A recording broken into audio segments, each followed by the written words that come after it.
What's up guys, and welcome back to the channel. In today's video, we are back at the haters' favorite video ever on YouTube, which is 5 things I hate about my car. So I've now owned the 2020 Toyota Supra for 2 years. I made this video when I first bought it, and then I made it after 1 year of ownership. So now after 2 years with this car and just about 10,000 miles, what are my overall thoughts? What are the things that still bug me?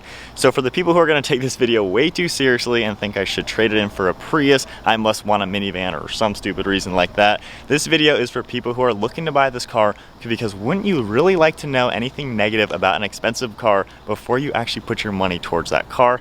I think so. So with that said, we got 5 things on the list of things I hate about it and some honorable mentions at the end. So number 1, we're starting off with the really nitpicky one that I know a lot of people really hate, that I hate this about the car. Once again, we're talking about the trunk in the Supra. My issue with this, there is no button on the back. I still think that is the dumbest design, especially since the Z4 by BMW, which is built next to this car, it has a button right here that you can press and pop the trunk.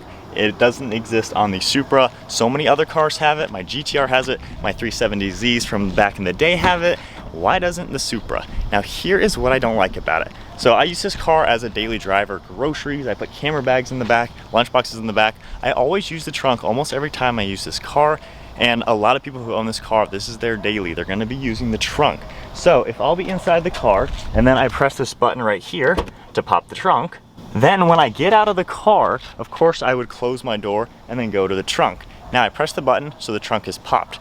Listen carefully, hopefully you're gonna hear the second click. I'm gonna close the door and the pressure on the interior is gonna lift open the trunk, and then it's gonna come back down and click close. So I'm gonna have to go back into the car, press the button again, and open the trunk. This is really annoying. All right, so then when I go to the back, the trunk is locked closed, and since there's no button there, I gotta go back, open the door, press the button, and hope I close it a little bit softer to where it doesn't do that, and then I can get into the trunk. It's annoying, and I don't know, it's just annoying. Why don't they have a button? Especially since they had the resources, and especially if you have your key fob already in your pocket.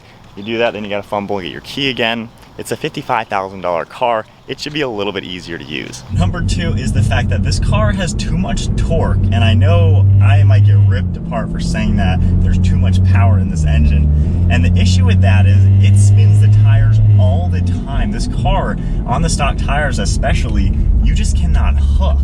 So if I get to a slow speed and give it some gas, right now we're in first gear.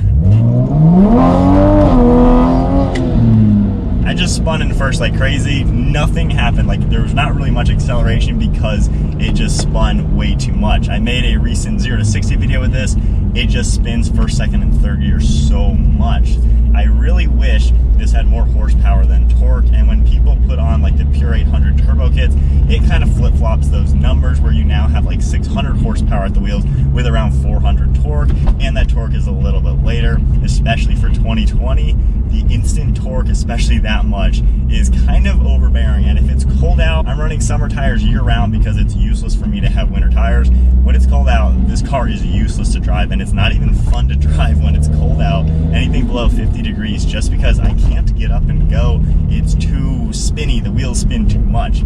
So that's just something, you know, when it's really hot out and it does hook, it's pretty surprising. And of course, you know, if I put better tires on it, that would kind of solve that issue. But at least the way it sits stock, even with stock power though, it just spins so quickly whenever you're trying to floor it from a low gear.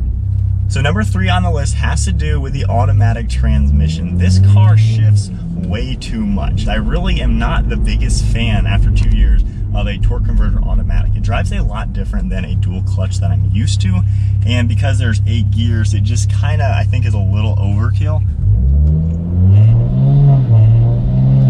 We're already at 4th gear, 5th gear at 29 miles an hour, 6th gear at 33, 7th gear still at 33 miles an hour. We're into such a high gear at such a low speed, and the issue with that is, like I talked about with the torque, if I want to slowly get up to speed and then I want to floor it, I can floor it. I had to wait like 2 seconds for it to downshift into like third gear, and then when the torque hit, it spins the tire and is kind of useless.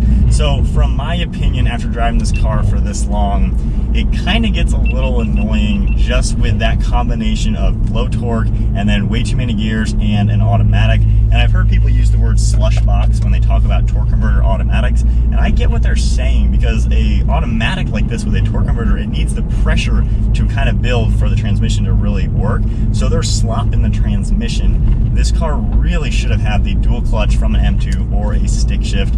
I don't know, just the torque converter automatics, I am becoming less and less of a fan of them. It kind of frustrates me a little bit. I don't feel like there's as much control over this transmission as I would like for a sports car. If you want the control, always drive it in manual mode. So that is kind of the way you can solve that issue, by just leaving it in manual mode and shifting yourself.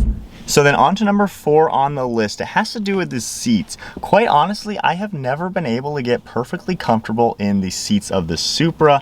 I don't know what it is about them, but it's something on the backrest that just can't quite get perfect. One thing I'm not a big fan of. Now, I'm 5'11", not the crazy tallest or biggest person in the world. I do have a good amount of headroom, which is nice. But the seat itself, it's a little short in my opinion, to where the corner right here where it kind of bends over is right in line where my head sits. And obviously you're not driving all the time with your head back here, but if I'm just cruising, I'm gonna have my head kind of resting on here, and it's on a corner, which isn't the most comfortable thing. In my GTR, the seats are much taller, and it's a nice flat headrest. Same with my Nismo 370 from back in the day. But the biggest thing is just the backrest itself. It always feels like it's either pushing me too far forward or I'm leaning far back. Now I have my memory seat set up, and both of my memory seats are within this close of each other. And so many times I'll be driving, and then all of a sudden I just feel like I'm too far back or too far forward. I'll adjust it, and it just never quite gets perfect. I know it's kind of a nitpicky thing, but when I compare these seats to my comfort level in the GTR or back in the Nismo, those seats are so much more comfortable. The base is good, the actual comfort aspect, like the cushioning, is really good in the Supra, but the backrest, something about it, I don't know if it's the lumbar support. I've adjusted the lumbar support, but I feel like something in here is either just pushing or too indented for my back, and I feel like sometimes I'm even hunched over in the seat.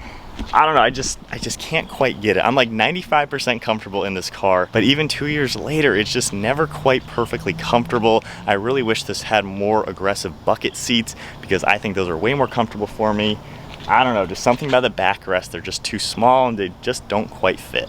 So then getting back in the car, the 5th thing before we get to our honorable mention, I'm gonna triple tap the button to turn the electronics on. This one has to do with the heads-up display and basically how you control which radio station or which song you're listening to. So if we go ahead and take a look at the car, I'll have some music playing right now, which I'll turn the volume all the way off so you can't see it. But my issue is to change the track on the vehicle. There's a button over here, which of course I can hit that and it goes to the next song, as you would expect. This button is kind of far away for the driver. It's more designed for a passenger, just given the position. Or of course you have the touchscreen buttons, which are always maybe a little challenging, especially if your hand is shaking while driving.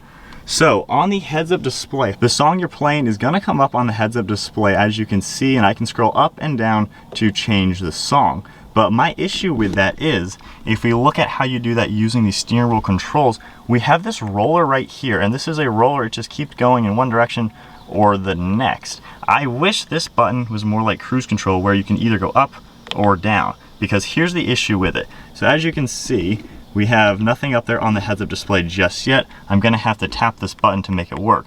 If I wanna change songs, I have to hit this twice, which is really stupid. I'm gonna tap the button right now, it comes up, and then I have to tap it again to change songs.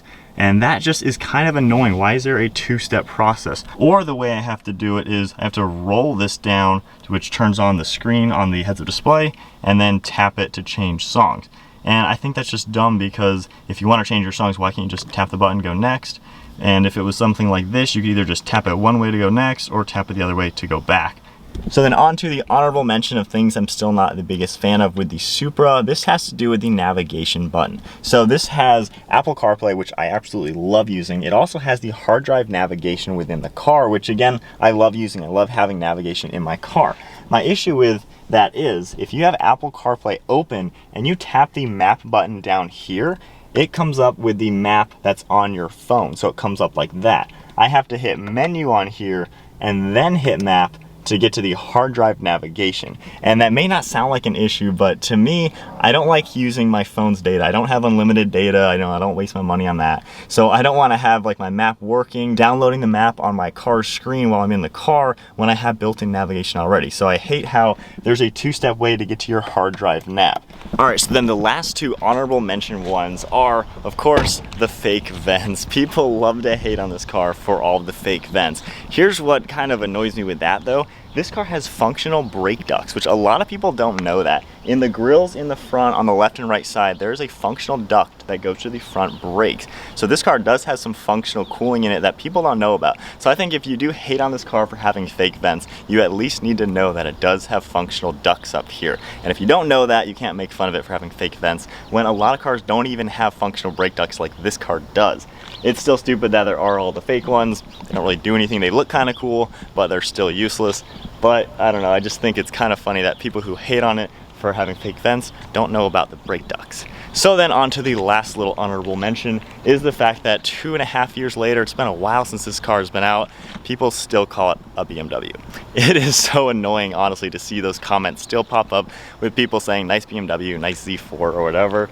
Now this does have more BMW logos on it than Toyota logos, and it was built literally in the same factory that the Z4 is built by the same people over in Europe. So yeah, it's kind of built by BMW, but Toyota and BMW designed this car from the ground up. Toyota had their hand in this engine, and people have been proving that this car is fast and reliable like a Toyota should be, but you get all the fun BMW performance. So while it is kind of a hybrid between the two brands, it still is a Toyota Supra. It says it on the front and on the back, but 2.5 years later, come on people, it's kind of getting annoying. So 2 years later, those are 5 things that I still hate about the Toyota Supra. A little bit more comprehensive list than the one I made a year ago, and of course the one I made when I first bought the car. The few things really do annoy me. The seats that aren't quite perfectly comfortable, it does annoy me because you use the seats every time you use the car, and then the torque and the transmission, that still kind of bugs me. And to me, those are things that kind of deter me from the car a little bit. I still like it, I still enjoy it. But nonetheless, if you're really picky on what you want your car to be like and how you want it to perform, this might not be the car for you. However, if all the things in today's video didn't really deter you, it still is a fantastic car.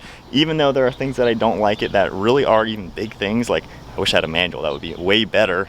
It still is a pretty awesome car, and for what I use it for, being more of a daily, it works really well. So anyways, that is today's video. I hope you guys enjoyed it. If you did, give it a thumbs up and hit that subscribe button, and I'll see you guys next video.